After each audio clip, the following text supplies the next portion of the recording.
Samsung has been stressing on the importance of the Galaxy A series to the company's growth. In a market like India, it is surely the mid-range and the affordable segments that see the most buzz and competition. This is also why we are hearing reports that the company is planning to expand its Galaxy A portfolio and may merge it with the Galaxy J series sooner than later. With phones like the Poco F1 changing the game in the mid-range segment, it becomes more important than ever for Samsung to offer a phone that brings something truly unique to the game, and that's where the Galaxy A7 comes in. The new Galaxy A7 is no doubt one of Samsung's most important Galaxy A phones to come in a long while. The reason being it is the first Samsung phone to bring a triple camera setup, something one would have expected to see in a flagship Galaxy S phone. Notably, this makes the Galaxy A7 the cheapest phone with a triple lens system, since the only other phone with this feature is the Huawei P20 Pro at a more premium price point. I spent a brief amount of time with the Galaxy A7 and here are my initial thoughts. The first Galaxy A7 was launched in India back in 2015 with a standard 5.5-inch Super AMOLED display and a metal unibody design. Successive Galaxy A7 phones have come with bigger displays, but with a largely similar design language. However, the 2018 Galaxy A7 comes with a brand new look now. It's got a lot more display, fewer buttons and more glass than before. It's also slimmer at 7.5mm compared to last year's A7. At 168 grams, the phone also feels quite light and easy to hold. Notably, the trio of cameras on the back sit quite flush with the panel. The Galaxy A7 sports a 6.0-inch FHD Plus Super AMOLED display, which is taller by a couple of inches compared to last year's model. Notably, Samsung has also brought its proprietary Infinity display to the Galaxy A7, which means you get a more elegant full-screen display with smaller bezels all round, so that you get a more immersive viewing experience. Samsung has some of the best display panels seen on a phone and the Galaxy A7 doesn't disappoint as well.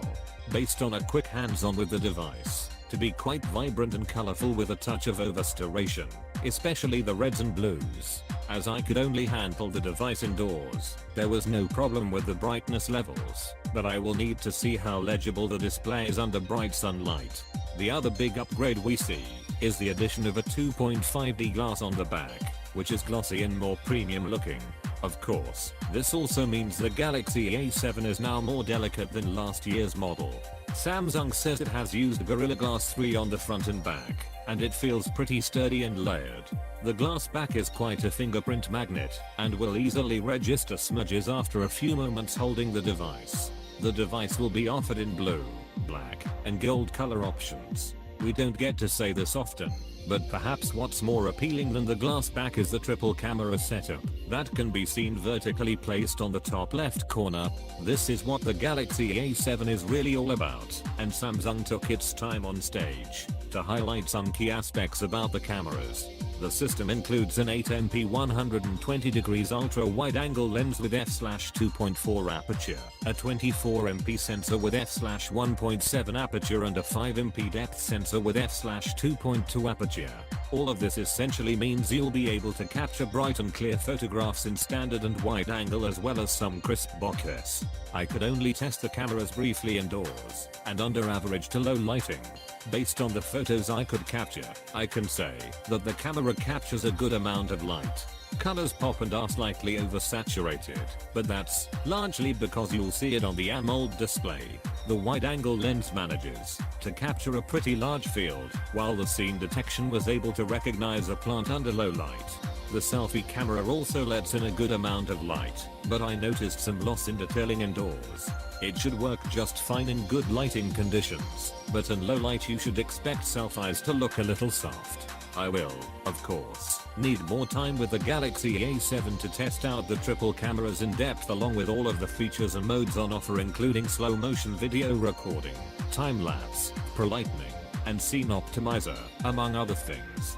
As a mid-range smartphone, the Galaxy A7 gets a mid-range octa-core Exynos 7885 SoC clocked at up to 2.2 GHz. This is coupled with up to 6 GB of RAM.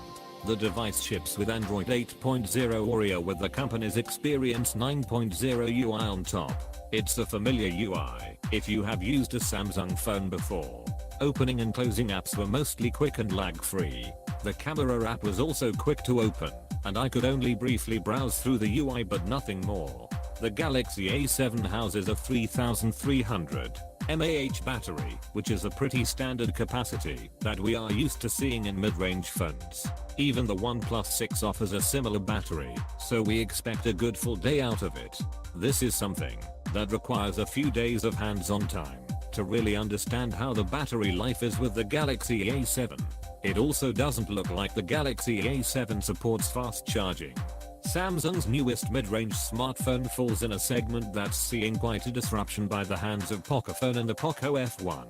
While it is unfair to compare the Galaxy A7 with the Poco F1, it is an inevitability that cannot be avoided.